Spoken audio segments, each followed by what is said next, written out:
जो है वो उसके अनुरूप नहीं मिलता है। और चर्चाएं होती रही, लेकिन उसके बावजूद आदरणीय प्रधानमंत्री नरेंद्र मोदी जी ने ये करके दिखाया कि महिला आरक्षण का बिल 33% का लोकसभा में, राज्यसभा में पारित करके हमारे समक्ष रख दिया। और आने वाले समय में महिला प्रतिनिधित्व जो है लोकसभा में, राज्यसभा में और विधानसभा में आपको बहुत बड़ी तादाद में देखने को मिलेगा। और उसके साथ साथ में आज हमें इस बात को लेकर के भी प्रसन्नता है कि महिलाएं आरक्षण के अलावा बिना आरक्षण के भी हर फील्ड में आगे बढ़ी है, चाहे वो टेक्नोलॉजी का क्षेत्र है, चाहे वो साइंस का क्षेत्र है, चाहे वो सामाजिक क्षेत्र है, चाहे वो आर्थिक क्षेत्र है। महिलाओं का योगदान उसमें निश्चित रूप से बहुत बड़ा उसमें रहा है। और इसलिए आदरणीय प्रधानमंत्री जी ने अब की बार ये कहा है कि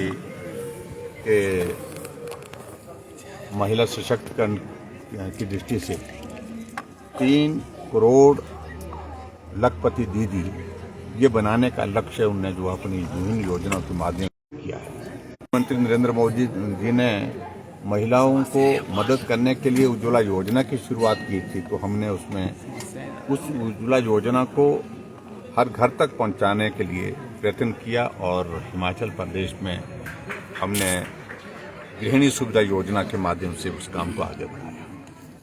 और मुझे इस बात की भी प्रसन्नता है कि हिमाचल प्रदेश में हमारी भारतीय जनता पार्टी की सरकार ने महिलाओं की आबादी 50%, इसलिए आधी किराया बस में उनके लिए माफ किया जाए, किराया भी आधा देना चाहिए, इस बात को भी सुनिश्चित करके एक और कदम भी उठाया। और उसी तरह से हिमाचल प्रदेश में हमारी भारतीय जनता पार्टी की सरकार ने महिलाओं को सशक्तिकरण की दृष्टि से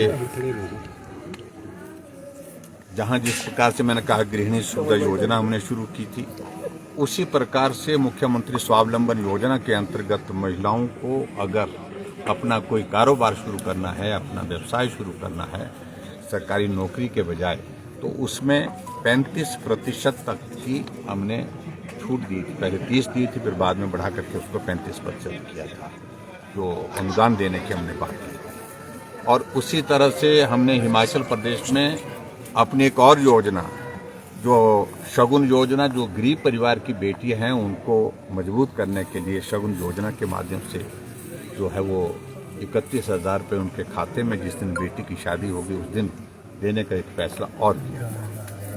और ऐसे अनेकों फैसले हमने हिमाचल प्रदेश में किए थे।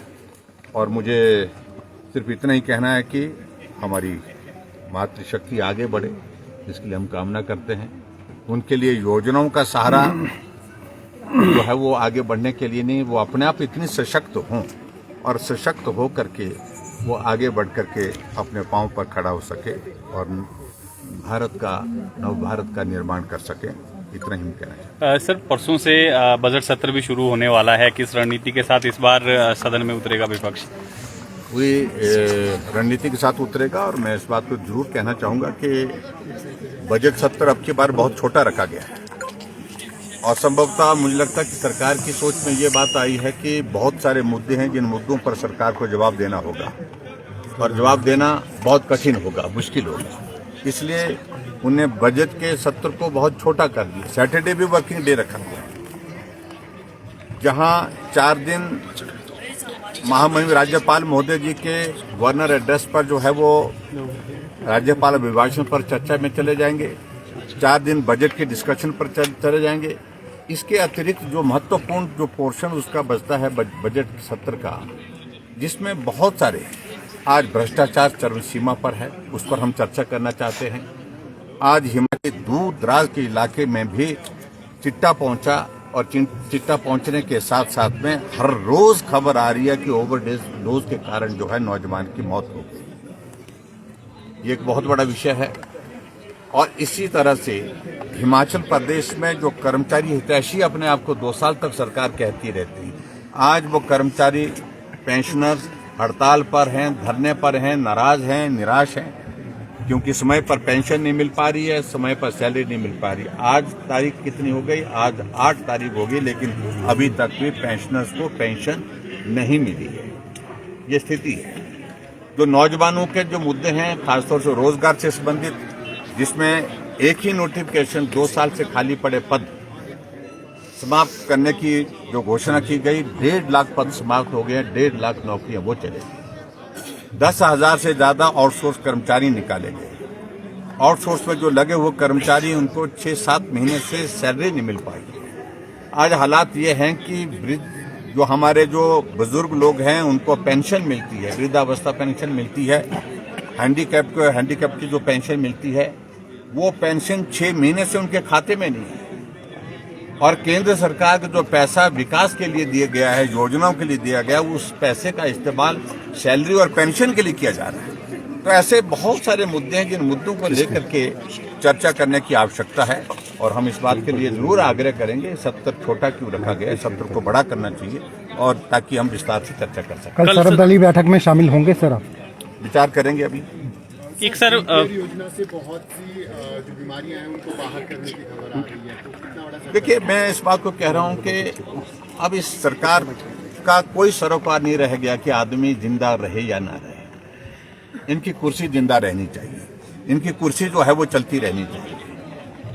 हिमकेयर ऐसी योजना थी, आयुष्मान भारत ऐसी योजना थी जो गरीब लोग हैं, जो अपना इलाज करने की स्थिति में नहीं है, उनको मदद करने के लिए, ताकि वो भी पीड़ा रहित जीवन गुजार सके, उनकी बीमारी का इलाज हो सके, उसके लिए हिमकेयर की हमने शुरुआत की। और आज हमको इस बात को लेकर के हैरानी है, लगभग 450 करोड़ के लगभग आयुष्मान भारत और हिमकेयर का पैसा अभी वर्तमान सरकार को जमा करने को है, पैसा जमा नहीं कर रहे। बहुत सारे हॉस्पिटल ने बंद कर दिया। कल भी हम जाकर के ऑल इंडिया मेडिकल इंस्टीट्यूट में गए थे, बिलासपुर गए थे, और वहां पर भी लगभग 20 करोड़ के लगभग जो पैसा जो है अभी हिमाचल प्रदेश सरकार को देना है, वो दिया नहीं हिमकेयर का। तो ऐसी सूरत में बहुत सारी चीजों को लेकर के वो अपनी सोच के साथ काम करने की कोशिश कर रहे हैं। और जो मुझे जानकारी मिली कि अब हिमकेयर की योजना को भी बदल रहे हैं, शायद अभी उनको उसमें अपना नाम लगाना रह गया साथ में, क्योंकि उनकी योजना वही चलती है, वही बनाने की कोशिश करती है जिस योजना के साथ उनका नाम अपना जुड़ता है। और उस तरह से कहा गया है कि जो बहुत सारा वर्ग ऐसा है जो इलाज करने के लिए सक्षम है, उनको सूची से निकाल दिया जाएगा, उनके लिए इस सारी योजना को बंद कर दिया जाएगा। तो एक नया फैसला उनका उस दृष्टि से लेने का है, तो मैं समझता हूँ बहुत दुर्भाग्य। एक सर भाजपा प्रदेशाध्यक्ष कब तक मिल जाएगा? जल्दी हो जाएगा। सर महिला हो सकती है सर भाजपा अध्यक्ष? जी, महिला हो सकती है सर भाजपा प्रदेश अध्यक्ष? देखिए, मैं इस बात को कह रहा हूँ कि पार्टी का हमारे केंद्र का नेतृत्व तय करता है। कोई भी हो सकता है, भाजपा का कोई कार्यकर्ता, कोई भी कार्यकर्ता हो सकता है। सर दिल्ली में आपकी सरकार है, आज जो महिला दिवस अंतर्राष्ट्रीय है, वहाँ पे ये कहा जा रहा है कि आज जेपी नड्डा वहाँ मौजूद होंगे और 2500 रुपए जो महिलाओं को देने के सौगात है वो शुरू होने वाली थी। देखिए, इस योजना को लेकर के मुझे लगता है कि अभी वहाँ जहाँ फैसला होना है वो होना है, वो दिल्ली की सरकार फैसला करेगी। लेकिन आज हमारे लिए खुशी की है, देश की राष्ट्रपति जो है वो महिला है, देश की फाइनेंस मिनिस्टर महिला है, और दिल्ली प्रदेश जो देश की राजधानी, वहाँ के मुख्यमंत्री महिला है। आज शुरुआत होने वाली सर वहाँ पे 2500 रुपए उम्मीद करते हैं।